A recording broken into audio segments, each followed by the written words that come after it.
दुनिया में टोटल 240 देश है, लेकिन सिर्फ क्यूबा और साउथ कोरिया को छोड़कर इन 238 देशों में कोका कोला बिकता है। ये कंपनी इतनी बड़ी है कि हर सेकंड कोका कोला के 21,000 से ज्यादा बोतलें बिकती है पूरी दुनिया में। अब एक दिन का अंदाजा आप लगा लीजिए कि हर दिन कोका कोला की कितनी बोतलें बिकती है। बेस्ट ग्लोबल ब्रांड के एक रिपोर्ट के मुताबिक कोका कोला दुनिया का 7वां सबसे वैल्यूएबल ब्रांड है। आज कोका कोला हमें एक प्रोडक्ट नहीं बेचते, बल्कि ये बेचते हैं हमें एक इमोशन, एक ब्रांड, एक टुगेदरनेस, एक हैप्पीनेस। कोका कोला क्या है? ये है सिर्फ और सिर्फ चीनी का पानी। और ये सच बताकर कोका कोला ने इतना बड़ा साम्राज्य खड़ा नहीं किया, बल्कि कोका कोला हर साल अपने एडवर्टाइजमेंट पे लाखों अरबों डॉलर्स खर्च करती है। और इसी के चलते आज का हर एक बच्चा इस प्रोडक्ट को जानता है। तो आज के इस वीडियो में हम कोका कोला के इसी डिस्टर्बिंग हिस्ट्री को जानेंगे और देखेंगे कि कोका कोला दुनिया के सबसे रिकॉग्नाइज्ड ब्रांड में से एक कैसे बन गया। सो अभी तक आपने हमारे इस चैनल को सब्सक्राइब नहीं किया है तो प्लीज सब्सक्राइब कर दीजिए, क्योंकि ये आपके लिए एक बहुत ही छोटी बात हो सकती है, बट ये मेरे लिए बहुत ही बड़ी हेल्प होगी। बहुत ज्यादा मेहनत और रिसर्च करने के बाद हम ये वीडियो आपके लिए तैयार करते हैं, तो प्लीज सब्सक्राइब नाउ।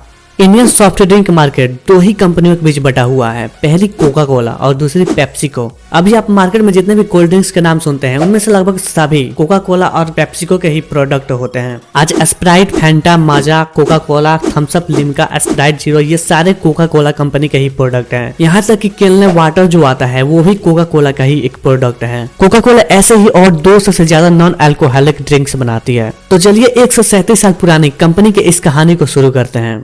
सन 1861 से 1865 तक अमेरिका में सिविल वार शुरू था। उसी समय जॉन पेम्बरटन नाम का एक आदमी था जो पेशे से एक केमिस्ट था, बट वो वहाँ पे आर्मी भी ज्वाइन किया हुआ था। और उस समय वहाँ चल रहे सिविल वार के दौरान वो पूरी तरह से जख्मी हो गया और उसी जख्म के दर्द से बचने के लिए वो तरह तरह के ड्रग्स लेने शुरू कर दिए। दर्द से राहत पाने के लिए वो ड्रग्स का नशा करने लगा और फौज की नौकरी छोड़ दी और फिर जॉर्जिया में जाकर बस गया। उसके बाद उसका जख्म तो ठीक हो गया, लेकिन ड्रग्स लेने की लत उसकी नहीं गई। और उसी ड्रग्स में से एक और ड्रिंक था जिसे जॉन पेम्बरटन बहुत ही ज्यादा पीता था, जिसका नाम था वाइन मिरियानी। और ये ड्रिंक से बना था कोकेन और वाइन को मिक्स करके। वाइन मिरियानी जॉन पेम्बरटन को इतना अच्छा लगता था कि 1884 में उसने इस प्रोडक्ट को टक्कर देने के लिए अपना खुद का ड्रिंक बनाया, जिसका नाम रखा फ्रेंच वाइन कोका। और इसी फ्रेंच वाइन कोका को आज हम कोका कोला के नाम से जानते हैं। फ्रेंच वाइन कोका में मेन 2 इंग्रेडिएंट्स होते थे। पहला कोकोनट जिसमें कैफीन होता है और दूसरा कोका लीफ जिसमें कोकेन होता है। और इसी के मिक्सचर से उस समय फ्रेंच वाइन कोका बनता था। बट ये कोका कोला कंपनी आज भी ये बात मानने को तैयार नहीं होती कि उसके ड्रिंक्स में पहले कोकेन पाया जाता था। इधर अमेरिका में सिविल वार खत्म हो गया और आगे चलकर जॉन पेम्बरटन और उसका एक फ्रेंड फ्रैंक रॉबिन्सन दोनों ने मिलकर एक केमिकल का कंपनी शुरू किया। फ्रैंक रॉबिन्सन अकाउंट और मार्केटिंग देखने लगा और जॉन पेम्बरटन अपने प्रोडक्ट पे काम करने लगा। अब पूरे मेडिकल स्टोर पे ये प्रोडक्ट मिलने लगा था। इस फ्रेंच वाइन कोका का सेल्स बढ़ता ही जा रहा था। बट एक दिन एक प्रॉब्लम आ गया। अमेरिका के कई जगहों पर अल्कोहल को बैन किया जाने लगा और इसके चलते जॉन पेम्बरटन को अपने ड्रिंक से वाइन को निकालना पड़ा। देन बिजनेस लॉसेस में जाने लगे, लेकिन फिर भी जॉन पेम्बरटन ने हार नहीं माना और उन्होंने कुछ और रिसर्च किया, कुछ और प्रयोग किया और अपने ड्रिंक में वाइन के बदले कार्बोनेटेड वाटर ऐड करने शुरू कर दिए। लेकिन इससे उसका टेस्ट बहुत ही ज्यादा बेकार हो गया। टेस्ट को अच्छा करने के लिए उन्होंने उसमें खूब सारा चीनी डाला और ये फॉर्मूला काम कर गया। अब उनका ड्रिंक पीने में भी अच्छा लगने लगा और ये नॉन अल्कोहलिक ड्रिंक भी हो गया। इसलिए अब जॉन पेम्बरटन को एक नए नाम की जरूरत थी। तो जॉन के ही फ्रेंड जो कि उनके कंपनी में अकाउंट संभालते थे, जिनका नाम फ्रैंक रॉबिन्सन था, उन्होंने फ्रेंच वाइन कोका को एक नया नाम दिया और वो नाम था कोका कोला।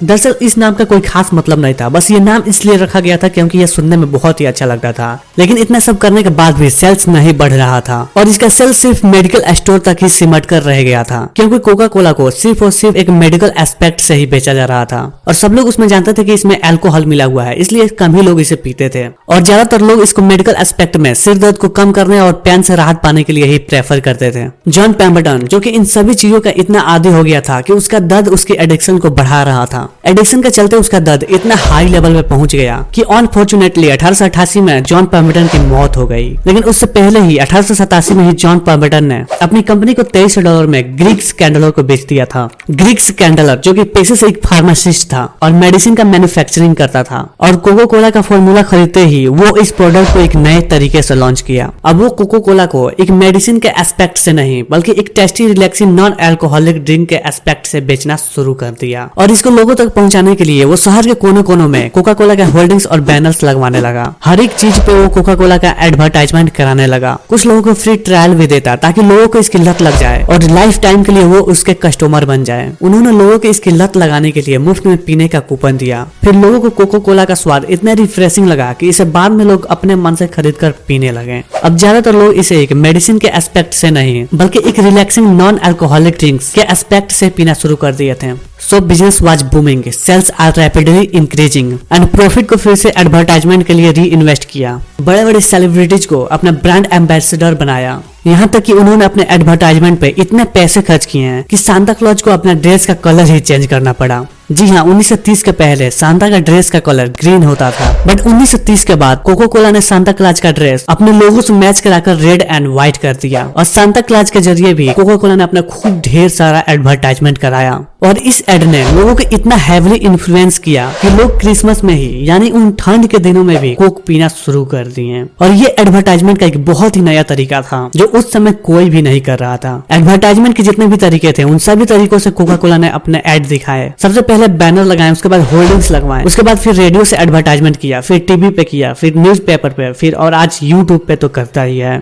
उसके बाद साल 1894 में जोसेफ और बेंजामिन नाम के दो वकील ग्रिग्स कैंडलर के पास आते हैं और उन्हें कोका कोला को एक बोतल में भरकर बेचने की आइडिया देते हैं। लेकिन ये आइडिया कैंडलर को पसंद नहीं आता है क्योंकि इसका पैकेजिंग कॉस्ट बहुत ही ज्यादा था। और पैकेजिंग कॉस्ट इसलिए ज्यादा था क्योंकि कार्बोनेटेड वाटर को किसी भी नॉर्मल पैकेट या फिर किसी भी नॉर्मल बोतल में भरकर नहीं बेचा जा सकता था। इसके लिए कोई स्ट्रॉन्ग पैकेट या फिर स्ट्रॉन्ग ही बोतल की जरूरत थी और ये बहुत ही एक्सपेंसिव होने वाला था और इसी के चलते कैंडलर को ये आइडिया पसंद नहीं आता है। लेकिन पैकेजिंग के सारे खर्चे बेंजामिन और जोसेफ उठाने के लिए तैयार हो जाते हैं और सिर्फ $1 में कोका कोला के पैकेजिंग राइट्स अपने नाम कर लेते हैं। अब इसके बाद कोका कोला को बोतल्स में पैक करके बेचा जाने लगा। अब कोका कोला को आसानी से बोतल में कहीं भी ले जाया जा सकता था। साल 1903 के बाद कंपनी ने कोकेन की मात्रा को कम करते करते लगभग समाप्त ही कर दिया। समय के साथ साथ कोका कोला लोगों की सबसे फेवरेट नॉन अल्कोहलिक ड्रिंक बन गई। अब अमेरिका के साथ साथ उसके आसपास के देश जैसे कनाडा, क्यूबा, मेक्सिको जैसे अन्य कई देशों में भी ये बेचा जाने लगा था। ऐसे में तमाम बिजनेसमैन ने इसके बिजनेस में बहुत ही ज्यादा इंटरेस्ट दिखाई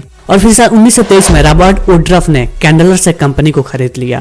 रॉबर्ट कंपनी के तीसरे मालिक बने। उन्होंने दुनिया भर में कोका कोला के बिजनेस को बढ़ाया। रॉबर्ट ने कंपनी को ग्रो करने के लिए काफी ज्यादा मेहनत किया, मार्केटिंग में और भी ज्यादा ध्यान दिया। प्रॉफिट जो भी होता था उसे फिर री इन्वेस्ट किया गया मार्केटिंग के लिए। उसके बाद साल 1928 में पहली बार ओलंपिक के दौरान प्लेयर्स ने इसका इस्तेमाल किया और उस समय से लेकर आज तक कोका कोला ही ओलंपिक को स्पॉन्सर्ड भी कर रही है। इसके बाद सन 1939 में सेकेंड वर्ल्ड वार शुरू हो गया और अमेरिका भी इस वार में शामिल था और ऐसे में कोका कोला का मालिक रॉबर्ट वुडरफ ने फैसला लिया और कहा कि अब हर व्यक्ति को कोका कोला की बोतलें सिर्फ 5 सेंट में ही मिलेगी और आर्मी पर और सिपाहियों पर कंपनी और भी ज्यादा खर्च करेगी। युद्ध के दौरान ही सैनिकों ने कोका कोला का खूब आनंद उठाया। अब कोक को देशभक्ति से भी जोड़ा जाने लगा था।